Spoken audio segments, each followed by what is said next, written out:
morning, dear students. Today we are moving to a new chapter. So directly we can move to the chapter. The lesson is unit number 2, that is current electricity. Okay, current electricity.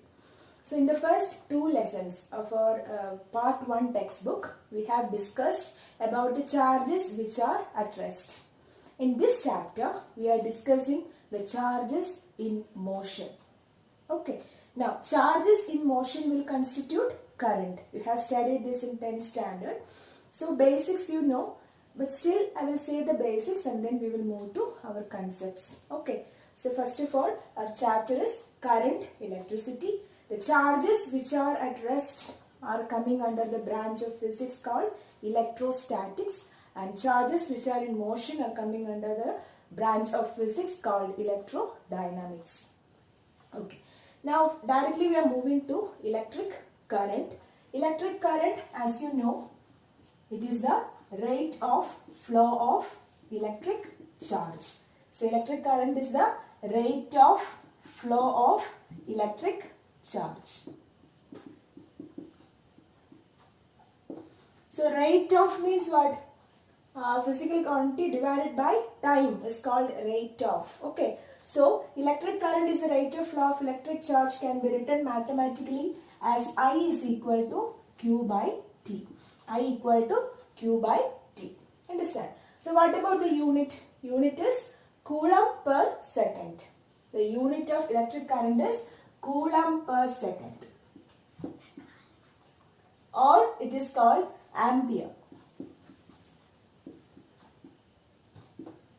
So, the unit of electric current is Coulomb per second or ampere. So, how will you define 1 ampere?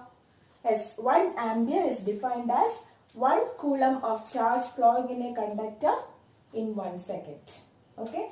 1 ampere of electric current is defined as 1 coulomb of electric charge flowing through a conductor in 1 second. Clear, no? Now, electric current is a scalar quantity.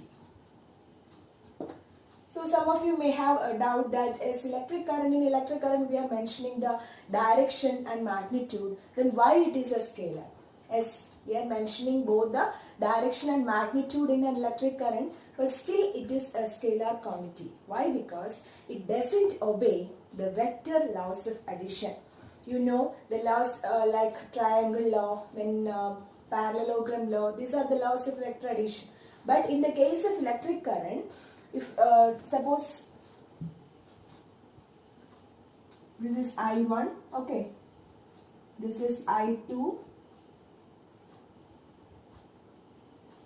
and this is I3. Clear? So, I1 current coming here, I2 current coming here and I3 current is going here. In such a case, we cannot add the amount of current like forming a triangle or forming a parallelogram. It doesn't obey the vector laws. Okay, it is just adding like we add in the scalar quantities, like we add 5 plus 3 equal to 8. Like that you can add the electric currents. So that is why it is not obeying what?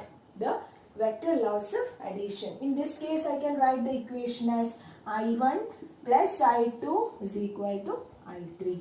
I1 plus I2 is equal to I3. Understand? So, that is the reason why electric current is considered as a scalar quantity. Clear? So, these are the basics. First of all, electric current. It is the rate of flow of electric charge. That is I equal to Q by T. Then, Coulomb per second or ampere. You have to know how to define 1 ampere. Then, it is a scalar quantity because it doesn't obey the vector laws of addition. Okay. Now we will move to an equation for finding the average value of current.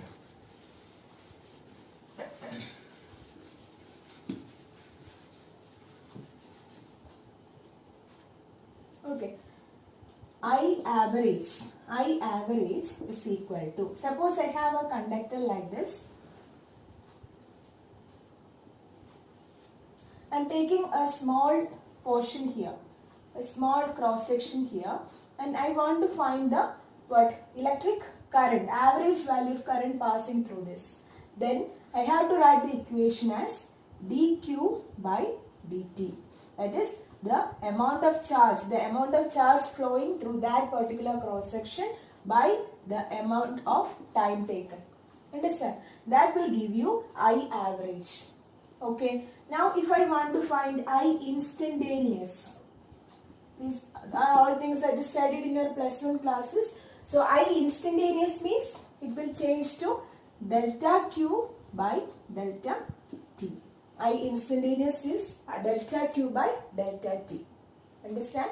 So this is all about the basics of electric current.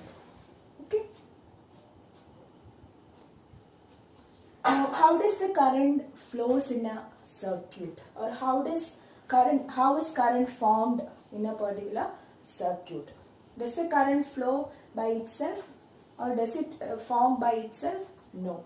There should be something which maintains a difference in the circuit so that the current flow happens, isn't it? So in your 10th standard, you have studied a physical quantity called potential difference. Do you remember that? What is potential difference?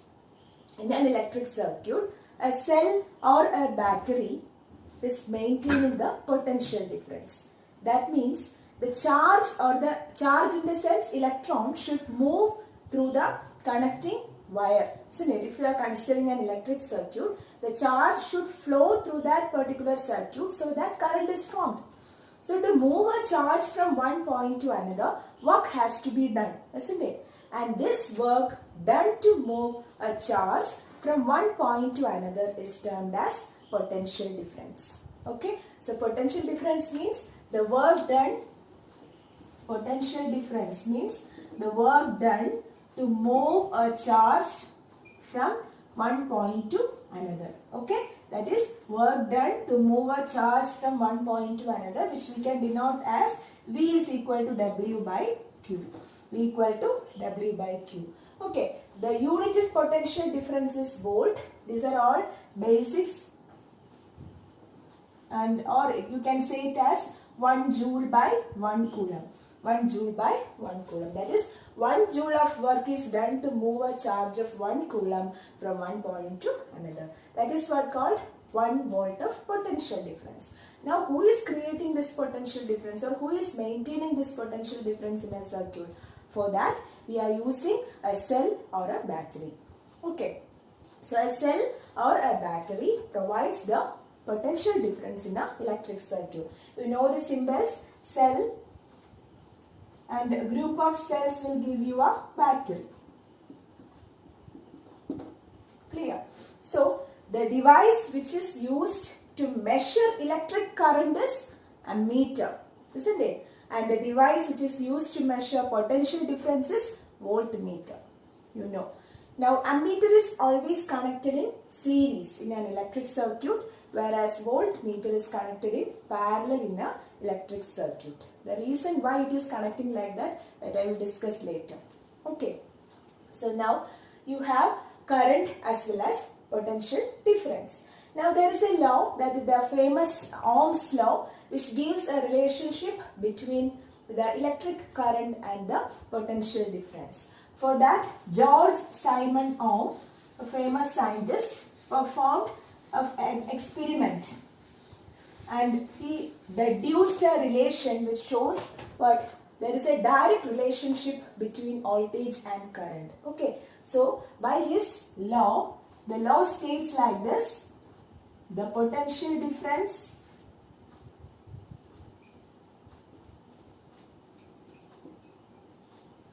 across the ends of a metallic wire is directly proportional to the electric current flowing through it, provided the temperature remains constant.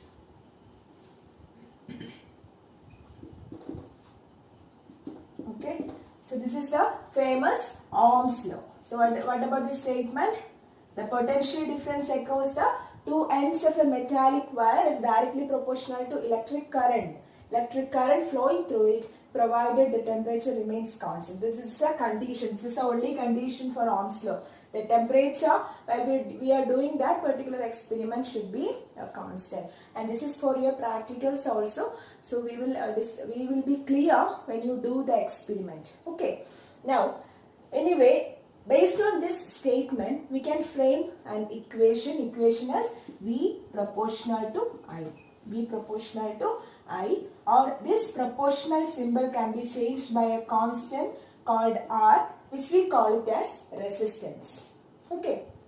So R is the resistance of any conductor, or R is the resistance of any material. So what is resistance? Resistance is actually the property of any conductor or property of any material with which it can oppose the flow of electric current.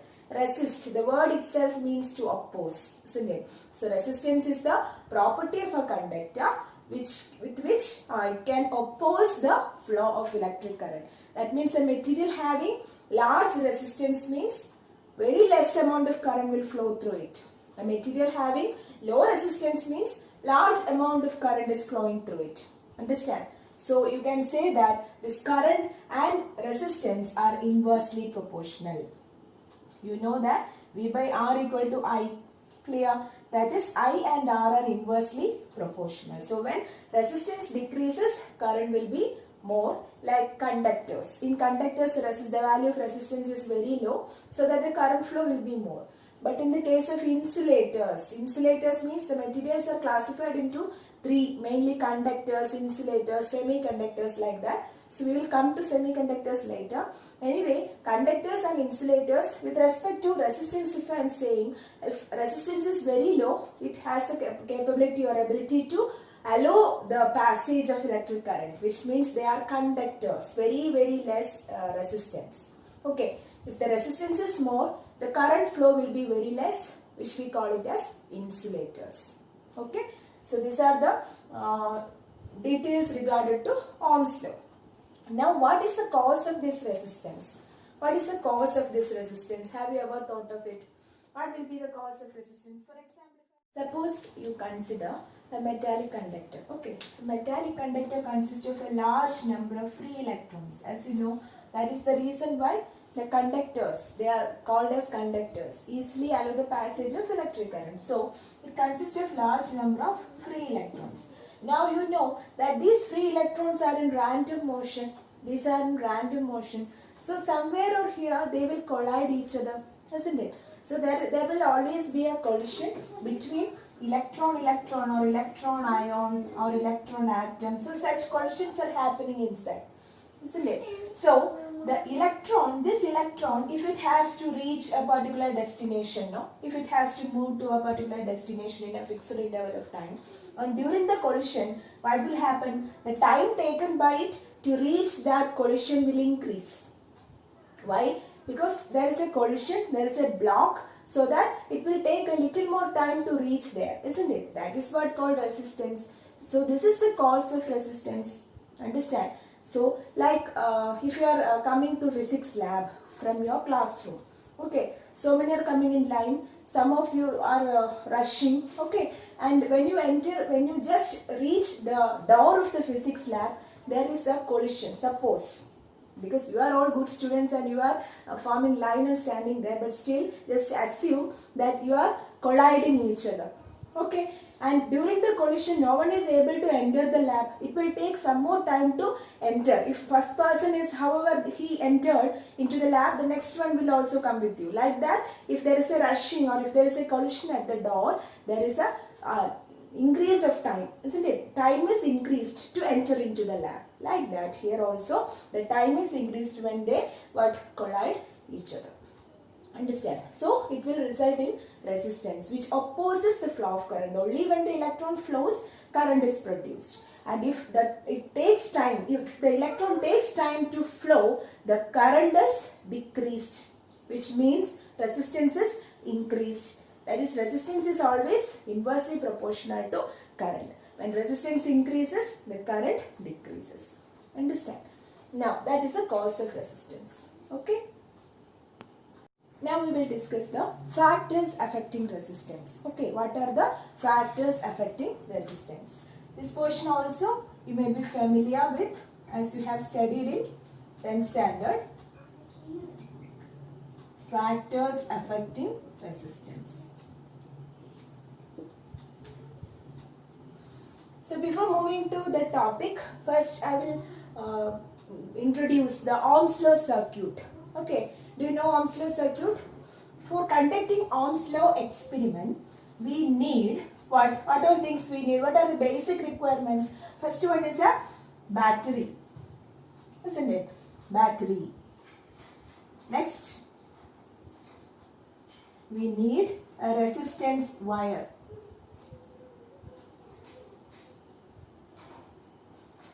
Okay. Next is a switch. Okay. Next is a ammeter.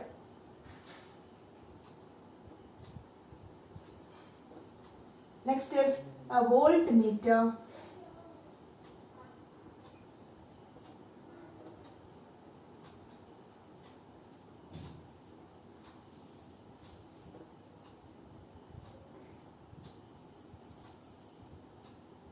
Key or a switch, voltmeter, ammeter, then resistance, then a battery. Okay. Now the direction of current is very important in a electric circuit. Now while we are doing in the lab, we will add one more thing, that is rheostat. Have you heard of rheostat? Rheostat means variable resistance. The device which is used to regulate the flow of current. Okay. So we can slide over the rheostat so that it will regulate the flow of current by reducing or increasing the resistance. That is what we call it as variable resistance. Okay. So rheostat, the representation is like this. In this way or this way you can connect. So this is the representation for a rheostat. Rheostat is also connected here. Then what we are doing is we will switch on. Current starts to flow from the main supply. Okay, voltage supply. Then we will slide the rheostat. Okay. Then at that time there is a movement in the ammeter as well as in the voltmeter. So whenever the voltmeter starts to move, the ammeter also starts to move. That is what we call it as the voltage is directly proportional to current, isn't it? So we will take the readings of V and I. Then when we take the ratio V by I, we will get a constant value which we call it as resistance. That is what we are doing here. Okay. This wire, this wire that we are taking in the laboratory, usually we take nichrome wire. Okay. You may have heard this nichrome wire. Why nichrome is used? Nichrome is actually alloy of different metals like nickel, chromium, manganese, etc. So this nichrome has high conductivity. It has high resistivity. Okay. Each nichrome as a whole, as an alloy, it has high resistivity and it doesn't get oxidized at room temperature. It doesn't get oxidized at room temperatures. That is why nichrome is used as a wires, resistance wires in the laboratories, heating element, like that it is used. Okay. Now, this voltmeter is always connected in parallel. Ammeter is connected in series. Then the negative of ammeter should be connected to positive of the voltmeter. Then positive of ammeter should be connected to positive of the cell. Now look here, direction of current is always from positive to negative. Why? The direction of current is always from positive to negative. And that current is called, as conventional current. What is that? Conventional current. So what is the difference between conventional current and electronic current? Conventional current and electronic current. As you know, the charge or the flow of electrons constitute electric current, isn't it? So if I take a metallic conductor, the electrons will, when it is connected like this, what will happen? The electrons are negatively charged. isn't it? Electrons are negatively charged. So they will always move from negative to positive. Okay, the movement of electrons from negative to positive of a cell is called what? Electronic current. Movement of electrons constitute a current called electronic current. But conventionally, we are taking the direction of electric current from positive to negative. It is always like that, no? We are taking everything from moving from a higher region to lower region. Okay, like in the case of wind, it is moving from high pressure to low pressure, isn't it? Then temperature from hot body to cold body. So always from a higher concentration to lower concentration. So before finding that electrons are responsible for the movement, the people made a direction or discovered or found a direction for electric current, which is taken as it is moving from the higher concentration of the cell to the lower concentration of the cell. So now also the direction, conventionally the direction is taken as from positive of the cell to negative of the cell, but the movement of electrons is always from negative of the cell to positive of the cell. Understand? So that is electronic current. Electronic current is always opposite to conventional current. Okay, so don't forget to mark the direction of current in an electric circuit.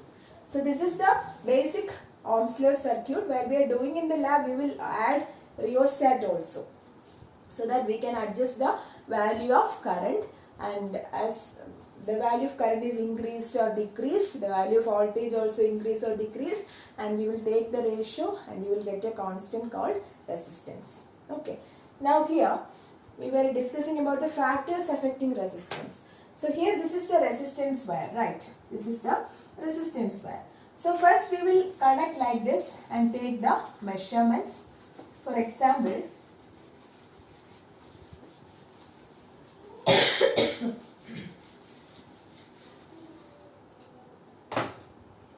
the first case is I took a resistance wire, okay, that is of 12 centimeter length. I got a value for current as 2 ampere. Understand? In the second case, I increased the length. The length of the resistance wire is increased to 15 centimeter. Okay. Now the current I got is 1.2 ampere. Understand? Now again, resistance wire area is increased. First I used a nichrome wire having certain area, then I used the same nichrome wire but having a different area. Area is increased. When the area is increased, the current 2 ampere becomes 5 ampere. Okay. Next, now I changed this nichrome wire and I used another material like constant and another material having a suitable resistance. I changed the material. Then also I can see another value of current is observed. Now when you check these observations, you can clearly identify that, look here, this is length 12 centimeter. This 12 centimeter is increased to 15 centimeter. Then what happened to the current? Look, the current is decreasing. The current is decreasing. What does it mean? From Ohm's law, you know that V by I equals R, isn't it? So when the current is decreasing, means resistance is increasing. Resistance is increasing. Clear? So first factor on which the resistance depends is the length of the material or length of the conductor. Understand? So I can write the equation as R proportional to L.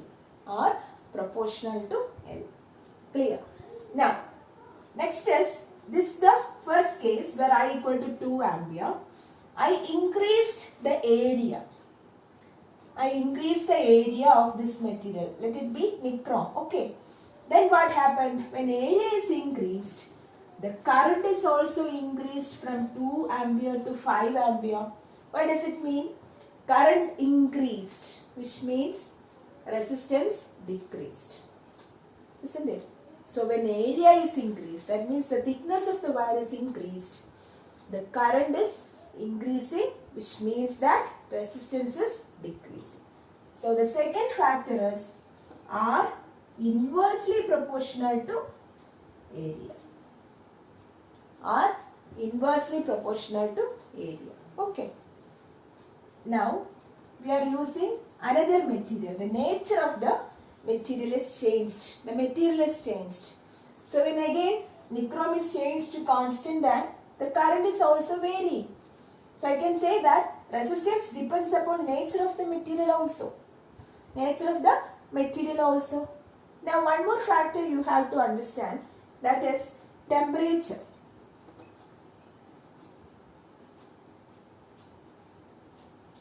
Okay. When you increase the temperature, you have a metallic conductor, you are increasing the temperature. So when you increase the temperature, what will happen inside that conductor? Electrons will start to vibrate vigorously, isn't it? Already they have vibrations, they are moving, randomly they are moving, but when you increase the temperature, there will be an excitation and so they will move vigorously, isn't it? During their movement, the collision will also become more. As the collision increases, the resistance also increases. Okay, so resistance depends upon temperature also. Clear? So these are the four factors. First is length, second is area, third is nature of material, and fourth is temperature. Length directly proportional. Resistance is directly proportional to length. Then area, resistance is inversely proportional. So by combining these two equations, we are deriving another equation. Okay. So what are the two equations that we got? They are R proportional to L, first equation, and R proportional to 1 by A, which is the second equation. Okay. So we can combine these two equations and we will get R proportional to L by A. R proportional to L by A. Now this proportionality symbol can be changed by multiplying with a constant, and that constant is R is equal to rho L by A. R equal to rho L by A. Now what is this rho? What is this rho? S, resistivity. Very important. Resistivity. Okay. Rho is the resistivity. One more name is there. Do you remember? It is specific resistance. Specific resistance. So resistivity or specific resistance. Now what about the unit of resistivity? How will you find the unit of resistivity? You can do it from this equation. From this equation you will get rho is equal to RA by L. Isn't it? RA by L. Unit of R is ohm. Unit of area, meter square. Again length, meter. So you will get ohm meter. This is the SI unit of resistivity. Okay. Now what is this resistivity actually? How will you define resistivity? So resistivity or specific resistance is the characteristic constant of a material. Characteristic constant of a material means, if I am taking nichrome, nichrome has its own resistivity. Understand? Then if I change the material, copper, or if I change the material to silver, constant, and manganese, any material if I am taking, each material has its own resistivity.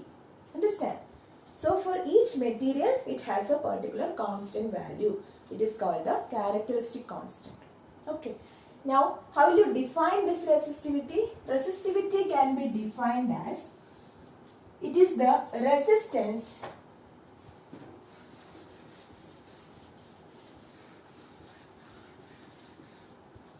so resistivity is actually the resistance of the material having unit area of cross section and unit length. Clear? Resistance of the material having, look here, if the area is 1 meter square and length is 1 meter, this rho is equal to what? R, isn't it? Rho is equal to R. So rho is equal to R when area becomes unity and length becomes unit. That is what it is said here, having unit area of cross section and unit length. Clear? So this is called the specific resistance or resistivity. Now, resistivity doesn't depend on length and area. Resistivity doesn't depend upon length and area. Okay, when length is increased or when area is increased, resistivity will remain the same because it is a characteristic constant, but it depends upon the nature of material and what? Temperature. It depends upon nature of material and temperature. When temperature is increased, resistance is increased as well as resistivity is increased. Okay. So nature of material change means resistance changes and resistivity changes. But when length and area are changed, resistance will change but resistivity will remain the same. That's very important. So there will be a confusing question like what, I will say the question, length is increased or area is halved, then what will happen to the new resistance and what will happen to the new resistivity. So students often make a mistake getting confused with resistance and resistivity. So be careful that resistivity will not change when you change the length or area. Understand? It is depending only on the nature of material and temperature. Okay? Look, one question. A resistance wire is increased to twice its length. What is the new value for resistance and new value for resistivity? Okay. So you know the equation, basic equation, that is R is equal to rho L by A. R equal to rho into L by A. Clear? Now it is said that the resistance wire is increased to twice its length. Understand? So you have to assume that oleum of the wire will remain as a constant. Whether you change the length or area, the oleum will remain the constant. That is, if you have area of cross section as A and length of the wire as L, what is the equation to find oleum? Oleum is area into length, isn't it? Area into length. So we will get V1 is equal to V2, isn't it? Or A1 L1 is equal to A2 L2. This is based on the condition that the oleum remains a constant. Okay.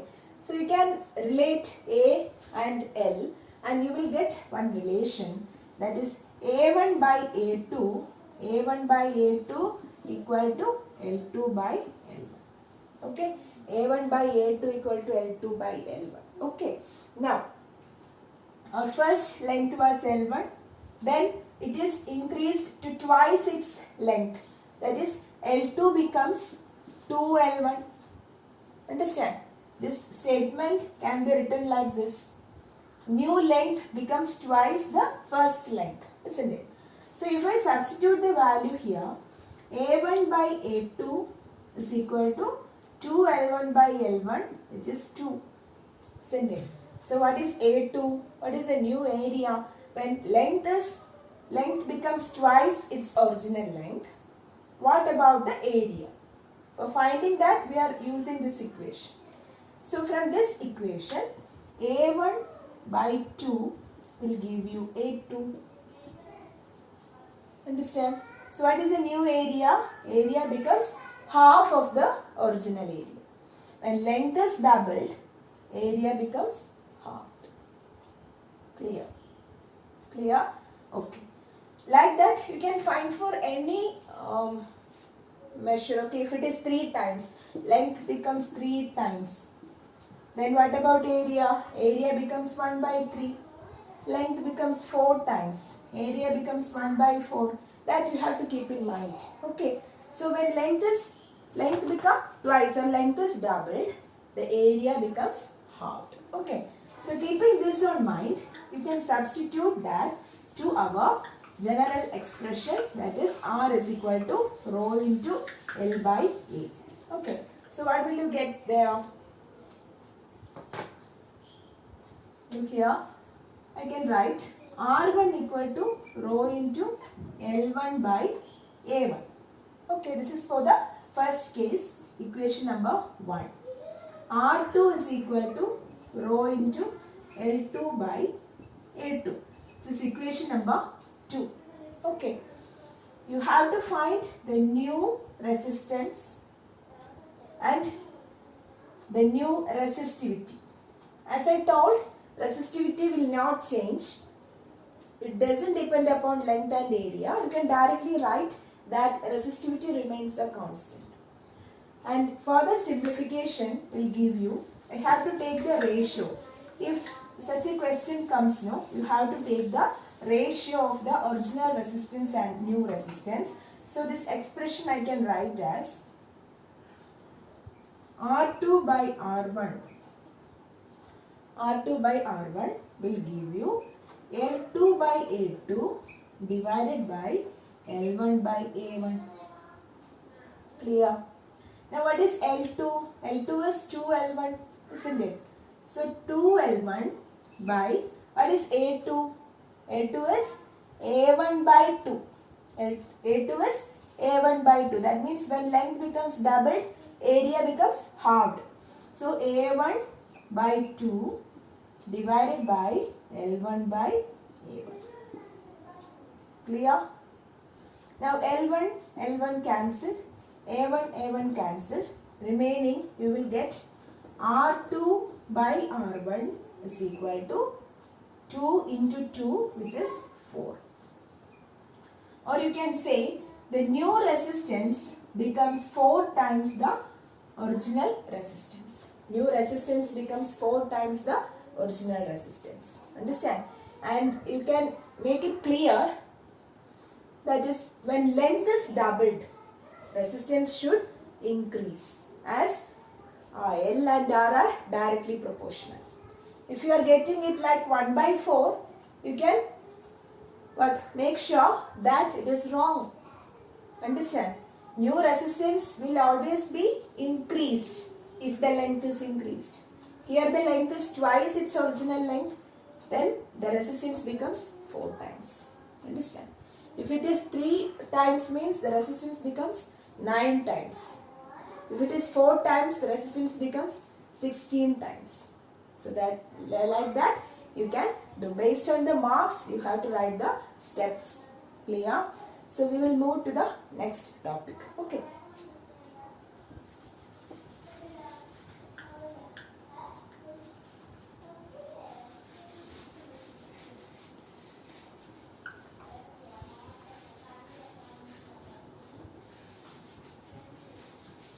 So our next topic is ohmic and non-ohmic conductors. Very important. Ohmic and non-ohmic conductors.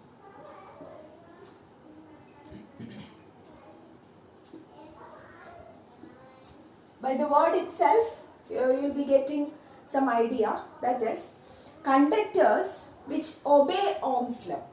Conductors which obey Ohm's law are called ohmic conductors. Understand? Next, conductors which do not obey Ohm's law are called non-ohmic conductors. Okay. If the conductors obey Ohm's law, I told that V is directly proportional to I. You should get a straight line when you draw a graph, isn't it? What about the graph? VI graph is always a straight line. So, if you plot a graph like this, V and I, you should get a straight line starting from 0, origin. So, this is the graph for ohmic conductors. Okay. If you are getting like this is V, this is I, you are getting a graph like this. Is this particular conductor obey Ohm's law? No. Even though it is a straight line, it is not starting from this point. Understand? Understand? This much value is 0. So, is not a ohmic conductor, it is a non-ohmic conductor. Understand? So, for conductors like metals and all, it will obey Ohm's law, whereas the semiconductors like diodes, okay, diodes, transistors, etc. will be coming under the category of non-ohmic conductors. In your last chapter, you will be discussing the VI graph or VI characteristic of a particular diode. Okay. In the case of a diode, you will be getting like this. You will be getting like this. Sudden increase is there. V and I will be having a sudden increase, or like this you are getting in the negative region. So these are all examples for what? Even though they conduct, diodes, semiconductors, but they conduct under certain conditions, and even though they conduct, they cannot be categorized under ohmic conductors. They are non-ohmic conductors because they do not obey Ohm's law. Understand? Now we know that this Ohm's law graph is a straight line graph, isn't it? Here one question is there. The slope of VI graph gives you what? Gives the resistance. So what is slope? Slope means the y distance by x distance, or you may have studied in maths that it is the tan theta. Isn't it? Slope is actually taking the tan theta. So in the case of VI graph, this is the angle theta. Okay. So this distance divided by this distance. Okay. This value will give you V and this is I. So V by I will give you R. This is the slope of VI graph. Okay. Now this is, if it is IV graph, no? In some cases you have to draw IV graph. IV graph means this is the theta. Okay. This is the theta. Then you will take the tan theta. Tan theta, look here. This is the hypotenuse, this is the opposite side and this is the adjacent side. So what is tan theta? Tan theta means this value by this value. Clear? What is this value? Actually it is V by I will give you R. Clear? So this is all about the graph. Now in this VI graph, if there are three straight lines given here, R1, R2 and R3, which value has the highest resistance? How will you check? You have to check the value of theta here. If theta is more, means it is having the large value of resistance. So here the answer is R1. Understand? Like that, in IV graph also the questions will be asked. So you have to get more clear with the graph. Okay. Now we will discuss the limitations of Ohm's law. Limitations of Ohm's law, very important. Only 2 points are there, but it's very important. Okay. So limitations of Ohm's law.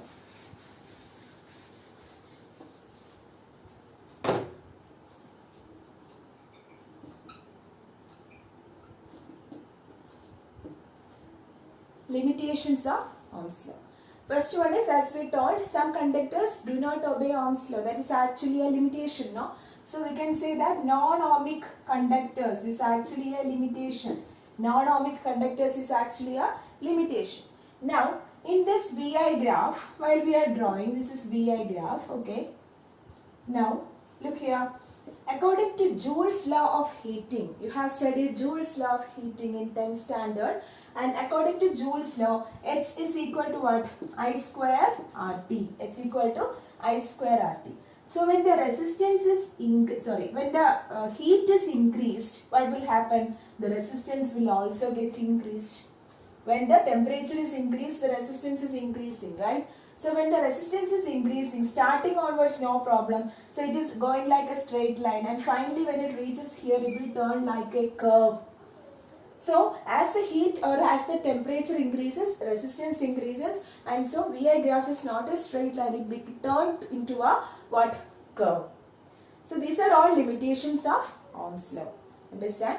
So this is all about Ohm's law, then ohmic and non-ohmic, very important section, okay? Ohmic and non-ohmic conductors, then about the graph, slope of graph, then how you are taking for VI as well as IV graph, then the limitations of Ohm's law, okay? So go through it clearly, and in the next class we'll move to the next section, okay? Thank you.